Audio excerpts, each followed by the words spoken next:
रोज से रिलेटेड जो कमांड्स होती हैं वो होती है इंसर्ट कमांड, जो सिर्फ रोज पे यानी कि हमारे डेटा पे, हमारे रिकॉर्ड पे काम करती है।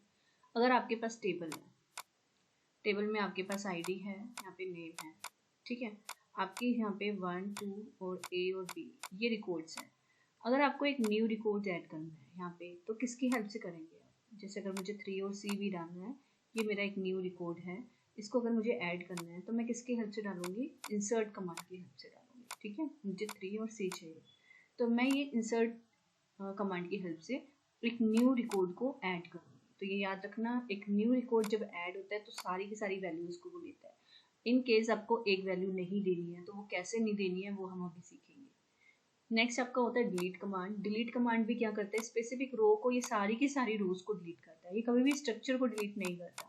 स्ट्रक्चर का मतलब है अगर आपके टेबल में से डिलीट कमांड ने सारा डेटा डिलीट कर दिया, आपके पास सारा ये एम्प्टी कर दी, टेबल एम्प्टी हो जाएगी बट एग्जिस्ट करेगी, एग्जिस्ट होगी, आपकी टेबल होगी। आप बाद में इसमें इंसर्ट करके न्यू डेटा एंटर कर सकते हो, लेकिन ये डिलीट नहीं होगी, ठीक है।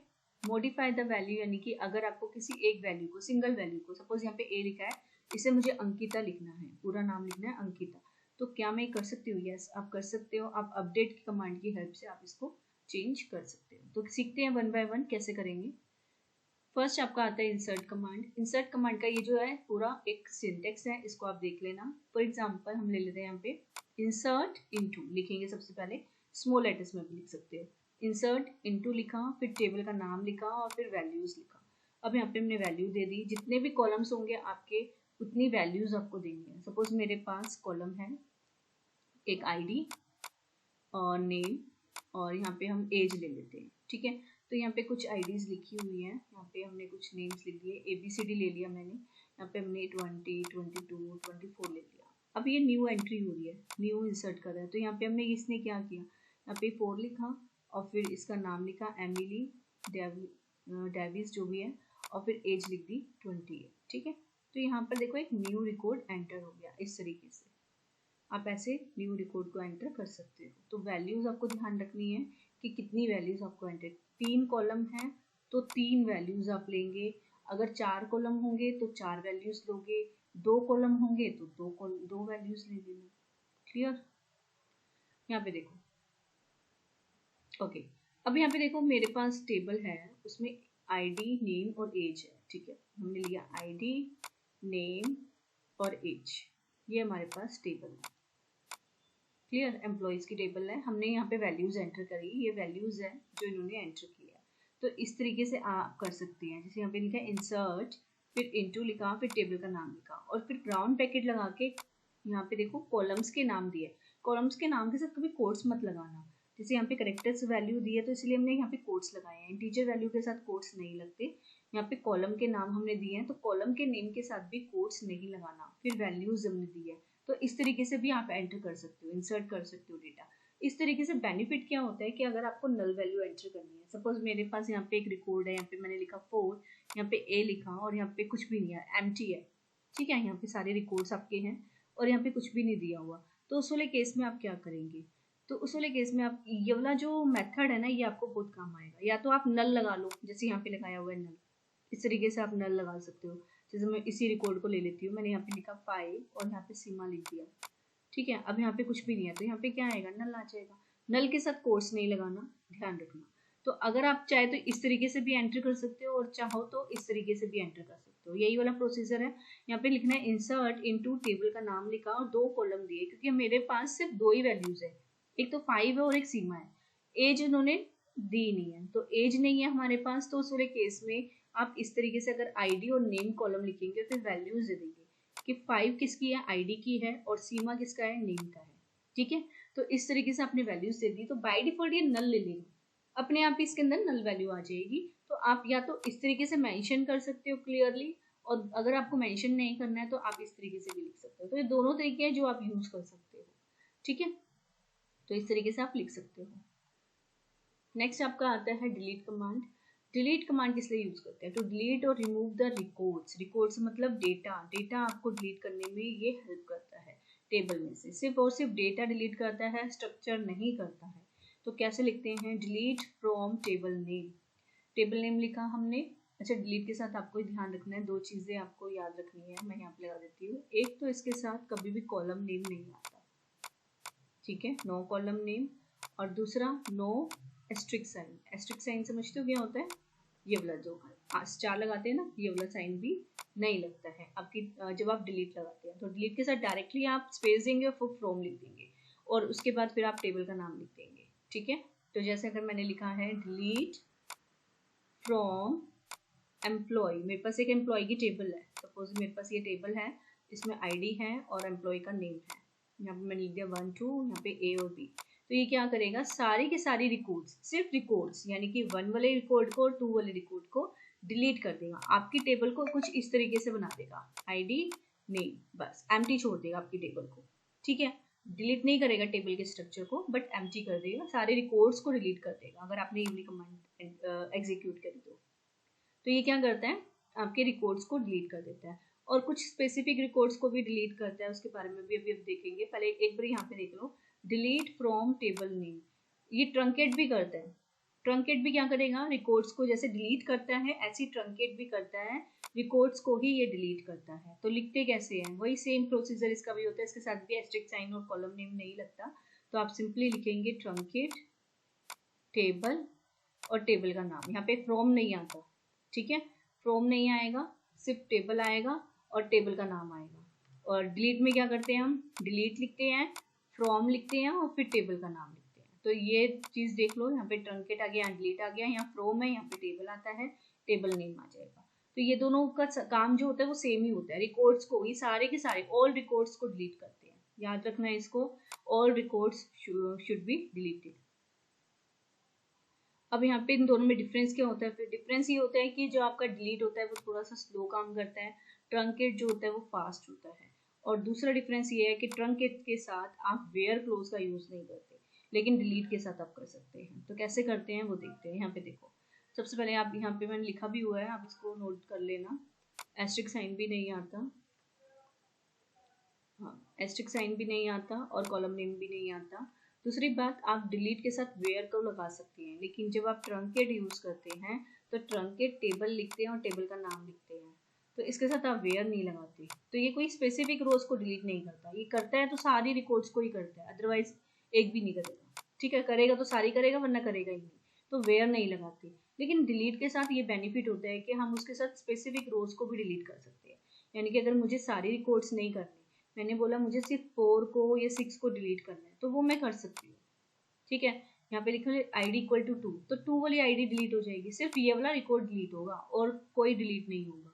अगर यहाँ पे मैं देखूँ, यहाँ पे मैंने क्या लिखा है, नेम लाइक परसेंटेज ए, इसके बारे में मैं डिटेल में बताऊंगी कैसे यूज करते हैं, अभी आप इतना समझो इसका क्या मतलब है। इसका मतलब है कि वो ये कह रहा है जिसका नेम एंडिंग हो रहा है, एंडिंग विद ए हो रहा है, जिसके नेम के लास्ट में ए आ रहा है, उस वाले एम्प्लॉयज की डिटेल्स को डिलीट कर दो। तो यहाँ पे देखो किसके नेम्स में लास्ट में ए आ रहा है, देखो एक बार जरा, नेम का कॉलम ये है ना, इसके में ए आ रहा है, नहीं ये डिलीट नहीं होगा, इसके में आ रहा है ये भी नहीं होगा, ये भी नहीं होगा, ये भी नहीं होगा, ये भी नहीं होगा, ये भी नहीं होगा, ये भी नहीं होगा, ये भी नहीं होगा, ये भी नहीं होगा, ये भी। अनफॉर्चुनेटली यहाँ पर एक भी नेम ऐसा नहीं है जो लास्ट में ए को कंसीडर करता हो, जो लास्ट में, जिसके पास लास्ट में ए हो, तो इसमें से कोई भी नेम डिलीट नहीं होगा, ठीक है। तो इस तरीके से भी होता है कि स्पेसिफिक रोज को अगर आपको करना है तो आप ये चीज देखेंगे कि कंडीशन क्या दी हुई है, तो वो कंडीशन के अकॉर्डिंग ही आपके डेटा को डिलीट करेगा, ठीक है। तो आई होप आपको इतना समझ में आ गया होगा, ट्रंकेट में और डिलीट में क्या डिफरेंस होता है ये भी समझ में आ गया होगा। ट्रंकेट के साथ हम वेयर नहीं लगा सकते, स्पेसिफिक रोज को डिलीट नहीं कर सकते जैसे हम डिलीट के साथ कर सकते हैं। तो ये एक डिफरेंस है। दूसरा क्या है, डिलीट क्या है, ये स्लो है, और ट्रंकेट क्या है, ये फास्ट काम करता है, ठीक है। जब स्पेसिफिक रोज ही नहीं करेगा तो फास्ट काम क्या करेगा, सारी रिकॉर्ड्स को लेगा और डिलीट कर देगा। अब ये स्लो क्यों है, क्योंकि हम इसके साथ वेयर लगा रहे हैं ना। अब वेयर लगाएगा तो वो सर्चिंग करेगा, सर्चिंग में थोड़ा सा उसको टाइम लगेगा, जब टाइम लगेगा तो वो ऑब्वियसली थोड़ा सा स्लो हो जाएगा, इसीलिए उसको स्लो कहते हैं, इसीलिए इसको फास्ट कहते हैं। फास्ट क्यों कहते हैं, क्योंकि इसके साथ वेयर क्लोज भी नहीं लगाती। Clear, okay. नेक्स्ट आपकी कमांड जो आती है वो आती है अपडेट कमांड। अपडेट कमांड क्या करती है, ये भी रोज पे यानी कि रिकॉर्ड्स पे काम करता है, यानी कि डेटा पे काम करता है। डेटा में कोई भी चेंजेस करने हो, कोई भी मॉडिफिकेशन करने हो, तो आप किसके पास जाएंगे, अपडेट के पास जाएंगे। ध्यान रखना डेटा पे बोला है, डेटा मतलब वैल्यूज पे, ठीक है। तो update command is use to modify, modify मतलब चेंज करना, अपडेट करना। ये 3 कीवर्ड्स हैं, तीनों में से कुछ भी आ सकता है पेपर में, ये चीज याद रखनी है आपको। एग्जिस्टिंग रिकॉर्ड्स मतलब जो पहले से ही है टेबल में रिकॉर्ड्स, उस रिकॉर्ड में चेंजेस करना। जैसे अगर मैंने यहाँ पे बोला 50,000 है, 50,000 चेंज करके मुझे 60,000 करना है, तो क्या मैं कर सकती हूँ? हाँ कर सकती हूँ। वैल्यू चेंज कर रहे हो ना, डेटा चेंज कर रहे हो। तो यहाँ पे मैंने बॉब लिखा है, बॉब की जगह यहाँ पे मुझे बॉबी लिखना है, तो क्या मैं कर सकती हूँ? बिल्कुल कर सकती हूँ। वैल्यू चेंज कर रहे हैं ना, कर सकते हैं। किसकी हेल्प से? अपडेट की कमांड की हेल्प से। तो यहाँ पे देखो एक एग्जांपल लिखा हुआ है, अपडेट एम्प्लॉइज। पहले अपडेट लिखते हैं, फिर टेबल का नाम लिखते हैं, फ्रॉम वगैरह कुछ नहीं आता यहाँ पे। सिंपली आपको ये 3 कीवर्ड्स अच्छे से याद रखने हैं, अपडेट, टेबल का नाम और सेट, ठीक है। ये तो 3 आने ही आने, कुछ भी हो जाए आपको ये 3 चीजें लिखनी ही लिखनी है। सबसे पहले अपडेट, फिर टेबल का नाम और फिर सेट। किस कॉलम के बारे में वो बात कर रहा है, उस कॉलम की बात यहाँ पे लिखनी है। जैसे मैंने यहाँ पे लिखा हुआ है, assume we have a table employees. ये हमारे पास जो टेबल है ये एम्प्लॉय की टेबल है। If we want to update, update यानी कि चेंजेस करना, बॉब सैलरी यानी कि बॉब की सैलरी हमें चेंज करनी है, 65,000 हमें करनी है। अभी कितनी है? 55 है। अब हमें कितनी करनी है? 65 करनी है। किसकी करनी है? बॉब की करनी है। तो हम क्या लिखेंगे? Set salary equal to 65। जो हमें करनी है वो लिख देंगे, where name equal to Bob. जिसका नाम बॉब है उसकी वैल्यू क्या कर दो, उसकी सैलरी क्या कर दो, 55 से 65,000 कर दो। क्लियर? इस तरीके से आप अपडेट कर सकते हो। नेक्स्ट आपका यहाँ पे देखो, इस तरीके से भी आप कर सकते हो। अपडेट आपने लिखा, टेबल का नाम लिखा, सेट सैलरी, जिसकी सैलरी 70,000 है, नेम रोबोट है, और जिसकी सॉरी सैलरी हमें चेंज करनी है 70,000, नेम हमें रोबोट करना है, आईडी जिसकी 3 है। तो ये क्या करेगा, ये 70,000 जिसकी सैलरी है और नेम रोबोट है। रोबोट तो किसी का भी नाम नहीं है। ये यहाँ पे 3 वाली आईडी पे हमने करना है। तो हमने बॉब का जो नेम है वो चेंज करना है। यहाँ पे बॉब का नेम क्या करना है, रोबर्ट करना है, और इसकी सैलरी 55,000 से क्या करनी है, 70,000 करनी है। तो ये इसका आंसर है, ठीक है। तो आप इस तरीके से 2 वैल्यूज को भी चेंज कर सकते हो एक साथ with the help of where clause. Where की हेल्प से आपने आईडी दे दी और उसका नेम और सैलरी दोनों ही चेंज कर दी। यहाँ पे देखो क्या लिखा है, if we want to update salary to 70,000 and name to Robert whose ID is 3। जिसकी भी आईडी 3 है उसका एक तो नेम चेंज कर दो और फिर उसकी सैलरी भी चेंज कर दो। तो इस तरीके से आप कर सकते हैं। If where clause omitted all rows will be updated. हाँ यहाँ पे देखो, अगर मैं सपोज वेयर नहीं लिखती क्वेश्चन में, अगर मैंने वेयर नहीं लिखा तो क्या होगा, उस वाले केस में आपके जितनी भी रिकॉर्ड्स होंगे, अगर मैंने वेयर नहीं लिखा तो जितने भी रिकॉर्ड्स होंगे वो सभी को इनसे चेंज कर देगा। यानी कि सबके नेम तो एक तो रॉबर्ट लिख देगा सभी के, क्योंकि मैंने वेयर क्लोज नहीं लगाया ना, मैंने उसको बताया नहीं किसका करना है, स्पेसिफिक मैंने बताया नहीं है। तो सभी वैल्यूज को वो चेंज करके सब में 70,000 कर देगा, और सबके नेम को भी क्या कर देगा, रॉबर्ट कर देगा, अगर मैंने वेयर नहीं लगाया तो। ठीक है, अगर वेयर लगाया है तो सिर्फ उसी वैल्यू को जिसका जो कंडीशन मैंने दी है सिर्फ उसी को फुलफिल करेगा। क्लियर? तो अच्छे से आ गया ये अपडेट का। ओके, यहाँ पे एक प्रैक्टिस क्वेश्चन कर लेते हैं अपडेट से रिलेटेड। यहाँ पे लिखा है अपडेट करना है कॉन्टेक्ट नंबर। यहाँ पे देखो टेबल नहीं दी हुई है। कई बार क्या होता है पेपर में टेबल आपको मेंशन नहीं की जाती, आपको सिंपली क्वेश्चन दे दिया जाता है और उसी क्वेश्चन को अटेम्प्ट करना है। अब ये मत सोचना मैम टेबल तो दी नहीं है कैसे करेंगे, ऐसा नहीं होता। आपको सिंपली क्या करना है, टेबल का नाम आपको दिया हुआ है, टेबल का नाम क्या दिया हुआ है, स्टूडेंट। तो आपको क्या लिखना है, सिंपली अपडेट लिखना है, फिर टेबल का नाम लिखना है और सेट लिखना है। ये 3 चीज तो आपको लिखनी ही लिखनी है। जब भी आप अपडेट करेंगे तो ये 3 चीजें आपको लिखनी ही लिखनी है। उसके बाद क्या करना है, क्या बोला है उसने, कॉन्टेक्ट नंबर फ्रॉम 33 टू 66 666, ठीक है। 333 से क्या करना है, 666 करना है जिसका रोल नंबर 12 है। तो आप क्या करेंगे, आप यहाँ पे कॉन्टेक्ट नंबर लिखेंगे। कॉन्टेक्ट नंबर चेंज करना है ना हमें, क्या करना है, 333 से 666 करना है। से लिखा है फ्रॉम टू, जब फ्रॉम टू आता है यानी कि इससे इसको चेंज करना है, ये याद रखना। जब फ्रॉम टू आएगा तो इसको इससे चेंज करना है, ये वाली जो वैल्यू है ये लिखनी है। तो यहाँ पे क्या लिखना है आपको, 666 लिखना है। अब कंडीशन भी दी हुई है, वेयर रोल नंबर, जिसका रोल नंबर क्या है equal to 12, this is answer. ऐसे लिखना है आपको, ठीक है। तो ये याद रखना, फ्रॉम लिखा है उसको उस सेकेंड वाली वैल्यू से चेंज करना है। तो 2 के साथ जो वैल्यू आएगी ना वो आपको लिखनी है, फ्रॉम वाली वैल्यू मत लिखना, 2 वाली वैल्यू लिखना। 2 वाली लिखोगे तो करेक्ट हो जाएगा, ठीक है। अब यहाँ पर इस टाइप के क्वेश्चंस आते हैं। एक आते हैं परसेंटेज वाली साइन के, वो भी मैं एक बार आपको बता दूँ कैसे होते हैं। मैंने उसका भी एग्जाम्पल नहीं लिया, समझा देती हूँ, आगे प्रैक्टिस क्वेश्चंस में आपको मिल जाएगा वो। यहाँ पे देखो क्वेश्चन आता है अपडेट, या सिंपली अगर मैं सिंपल क्वेश्चन लूँ, कुछ इस तरीके से क्वेश्चन लिखे हुए आते हैं। Increase salary 5% of all employees, सभी एम्प्लॉयज की क्या करनी है, 5% सैलरी इंक्रीज करनी है। इंक्रीज का मतलब क्या हो गया, प्लस करना है। तो हम सबसे पहले क्या करेंगे, अपडेट। इंक्रीज डिक्रीज में क्या करना है, वैल्यू चेंज करनी है ना, इंक्रीज करनी है, यानी कि जो उसकी सैलरी पहले थी उससे चेंजेस करके इंक्रीज करनी है, बढ़ानी है, तो वो वैल्यू चेंज हो रही है ना, तो अपडेट लिखेंगे और उसके बाद टेबल का नाम लिखेंगे, ठीक है। जब इंक्रीज आता है तो प्लस करते हैं, डिक्रीज आता है तब क्या करेंगे, माइनस करेंगे, ठीक है। जब प्रैक्टिस क्वेश्चंस करेंगे ना तो उसमें आपको अच्छे से क्लियर हो जाएगा क्वेश्चन किस तरीके से आते हैं और किस तरीके से समझे जाएंगे। तो यहाँ पे देखो अपडेट लिखा, एम्प्लॉय का नाम, टेबल का नाम लिखा, सेट लिखा, ये 3 चीज तो आपको लिखनी है। उसके बाद सैलरी बोल रहे हैं ना, तो सैलरी लिखेंगे यहाँ पे, सैलरी इक्वल टू कितना करना है, 5% इंक्रीज करना है। देखो आपके पास ऑलरेडी 1000 की सैलरी है, उसमें 5% इंक्रीज करना है, तो प्लस करके 5% करोगे ना इंक्रीज। अब वो 5% कैसे निकलेगा, 5% कैसे निकालते हैं, आपकी सैलरी का मल्टीप्लाई करके 5% हम कुछ इस तरीके से निकालते हैं, ऐसे निकलता है 5%, ठीक है। तो आपको क्या करना है, सैलरी में जो आपकी ऑलरेडी सैलरी है, जैसे आपकी 1000 सैलरी है, उसी में प्लस करना है क्या, 5%, क्योंकि इंक्रीज करना है, सैलरी में इंक्रीज करना है, तो प्लस लिखा और फिर आपको 1000 का 5% निकालना है, तो आप ऐसे लिखेंगे सेमीकोलन, कुछ इस तरीके से आप लिखेंगे, ठीक है। देखो एक बार और समझते हैं।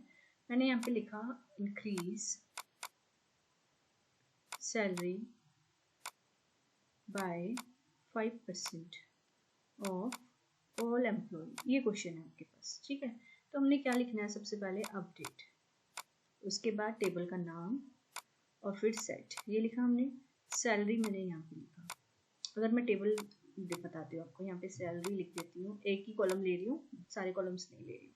ये हमारे पास एम्प्लॉय की टेबल है और यहाँ पे सैलरी दी हुई है 100, 200, 300, स्मॉल अमाउंट ले लेते हैं अभी, ठीक है, ताकि आपको समझ में आ जाए। तो ये हमारे पास सैलरी है। क्वेश्चन में क्या बोला है, क्या क्वेश्चन हमारे पास ये कहता है कि इंक्रीज करनी है आपको सैलरी बाय 5%, यानी कि सबके अंदर 5% हमें इंक्रीज करना है।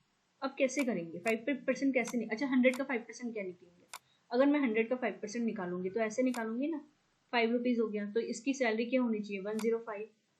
ऐसे 200 का अगर आप 5% निकालेंगे तो क्या होगा, 5% 10 रुपीज़, तो इसका क्या हो गया, इसका हो गया 210, और इसका क्या हो गया 315। ये हमारे पास सैलरी आनी चाहिए आफ्टर इंक्रीजिंग 5%। 5% को इंक्रीज करने के बाद ये सैलरी आपको देनी है। बट अभी क्या सैलरी है, अभी तो ये सैलरी है हमारे पास। अभी क्या है हमारे पास, 100 है, 200 है और 300 है, और हमें 5% इंक्रीज करने के बाद क्या शो करनी है, ये वाली सैलरी हमें शो करनी है। तो लिखेंगे कैसे, देखो आपको पता है आपको सैलरी में ऐड करना है, सैलरी का कॉलम लेना है हमने, इक्वल टू यहाँ पे सैलरी के अंदर ही हमें ऐड करना है, सैलरी में ही हमें ऐड करना है कितना, 5%। अब सबका 5% निकालना तो मुश्किल है ना, कैलकुलेशन कैसे करोगे 1 बाय 1, वो दिक्कत आएगी। तो उसके लिए आप क्या करेंगे, आप यहाँ पे लिखो सैलरी, प्लस करने के बाद सैलरी मल्टीप्लाई 5 डिवाइडेड बाय 100 और फिर सेमीकोलन लगा दो, वो अपने आप डिवाइड कर देगा, अपने आप कैलकुलेशन कर देगा, ठीक है। आपको मैनुअली कैलकुलेशन करने की जरूरत ही नहीं है, वो अपने आप आपको करके दे देगा। तो इस तरीके से करते हैं, क्लियर हो गया। तो लिखेंगे कैसे, वो एक लाइन में भी लिख सकते हो, नीचे भी लिख सकते हो, जैसे मर्जी आपको लिख लेना, मेरे पास स्पेस नहीं था तो मैंने नीचे लिख दिया। तो इस तरीके से आप अपडेट कमांड का यूज कर सकते हो। अभी प्रैक्टिस क्वेश्चन करेंगे तो उसमें डिटेल में अच्छे से समझेंगे। नेक्स्ट आपका आता है drop command. Drop table command क्या कहती है, it is use to delete a table all its data from the database permanently. तो लिखते कैसे हैं, ड्रॉप टेबल, टेबल का नाम। तो ये क्या करेगा, आपके एक सिंगल टेबल को डिलीट कर देगा। आपके पास एक टेबल है जिसमें एम्प्लॉय की आईडी है उसके नेम है और यहाँ पे कुछ डेटा दिया हुआ है हमने, तो ये क्या करेगा, इस पूरी की पूरी टेबल को डिलीट कर देगा। जब आप इसको लिखेंगे तो ये पूरी की पूरी इस टेबल को डिलीट कर देगा। एक ही टेबल को डिलीट करेगा, एक से ज़्यादा टेबल को डिलीट नहीं करेगा, ये ध्यान रखना। अब ड्रॉप कमांड हम डेटाबेस भी तो करते हैं, मैंने लिखा ड्रॉप डेटाबेस और फिर डेटाबेस का नाम। ध्यान से समझना अब इस क्वेश्चन को, ड्रॉप डेटाबेस। अब मेरे पास एक डेटाबेस है, एक बॉक्स है, उसके अंदर बहुत सारी टेबल पड़ी है, बहुत सारी है। एक स्टूडेंट नाम की टेबल है, एक टीचर नाम की टेबल है, एक एडमिन की टेबल है, एक यूजर की टेबल है, बहुत सारी टेबल है।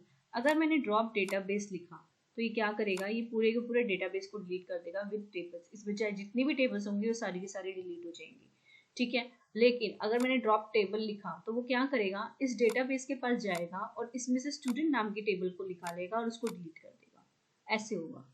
तो ड्रॉप टेबल क्या करता है, एक सिंगल टेबल को डिलीट करता है। ड्रॉप डेटाबेस क्या करता है, पूरे के पूरे डेटाबेस को डिलीट कर देगा विद टेबल्स।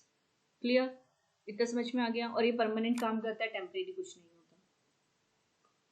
नेक्स्ट आपका आता है डिस्टिंक्ट क्लोज। ये एक कमांड नहीं है, ये क्लोज है जो हम यूज करते हैं सिलेक्ट के साथ। किसके साथ यूज करते हैं, सिलेक्ट कमांड के साथ हम इसको यूज करते हैं, ठीक है। सबसे पहली बात, सिलेक्ट कमांड किस लिए यूज करते हैं, टू डिस्प्ले। जब भी हमें डिस्प्ले करना होता है ना अपने डेटा को, तब हम सिलेक्ट कमांड का यूज करते हैं। पहली बात, सिलेक्ट के साथ आप डिस्टिंक्ट कीवर्ड का यूज कर सकते हैं। और डिस्टिंक्ट क्या करता है, it is use to hide और रिमूव डुप्लीकेट वैल्यूज। जो डुप्लीकेट वैल्यूज होती है ना, उसको हाइड कर देता है या रिमूव करता है, लेकिन टेम्परेरी करता है, परमानेंट कुछ नहीं करता है, ध्यान रखना। और इट रिटर्न्स यूनिक वैल्यू, ठीक है। जब तक आप सिलेक्ट करते हैं, जब तक आप डिस्प्ले करते हैं, तब तक ही ये आपको डुप्लीकेट वैल्यूज को रिमूव करके दिखाता है। अदरवाइज आपकी टेबल में वो प्रेजेंट होती है, ऐसा नहीं है कि वो डिलीट हो जाएंगी, डिलीट नहीं होगी बट प्रेजेंट रहेगी, ठीक है। जैसे हम यहाँ पे देखते हैं, मेरे पास ये टेबल है, टेबल का सपोज नाम है एम्प्लॉय, ठीक है।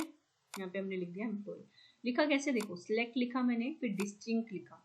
डिस्टिंक्ट का मतलब है डुप्लीकेट वैल्यूज को हटा देगा, यूनिक वैल्यूज, सिर्फ और सिर्फ यूनिक वैल्यूज। नेम लिखा और फिर फ्रॉम टेबल, टेबल का नाम, नेम क्या है, नेम ये रहा। अब यहाँ पे देखो, अरुण गुप्ता है, अंकिता है, अनीता है, अनिल है, विजय है, एक है, रोहित है, स्नेहा, प्रीति है, आरती है, मीना। मीना 2 बार लिखा हुआ है, तो ये 2 बार की जगह कितनी बार दिखाएगा, सिर्फ 1 बार दिखाएगा। तो दिखाएगा कौन से वाला, फर्स्ट वाला दिखाएगा या सेकंड वाला दिखाएगा, फर्स्ट वाला दिखाएगा, ठीक है। जो इसको पहले मिलेगा उसको ही ये दिखाएगा। इतना क्लियर है। तो यहाँ पे जो आंसर आएगा वो मीना वाला 10,000 अकाउंट्स नल वाली वैल्यूज की ये वाला आएगा। तो फर्स्ट रिकॉर्ड वाला इसका आ जाएगा, यानी कि सारी रोज दिखाएगा, बट जो मीना वाली है उसमें से सिर्फ फर्स्ट रिकॉर्ड दिखाएगा, सेकंड वाला नहीं दिखाएगा। तो इसका मतलब होता है ये यूनिक वैल्यूज दिखाता है, ठीक है। इतना क्लियर हो गया। सिलेक्ट कमांड अभी हम आगे देखेंगे क्या क्या यूज है इसका, ऑपरेटर्स कैसे भी यूज करेंगे वो भी सारे देखेंगे, ठीक है। नेक्स्ट आता है वेयर क्लोज।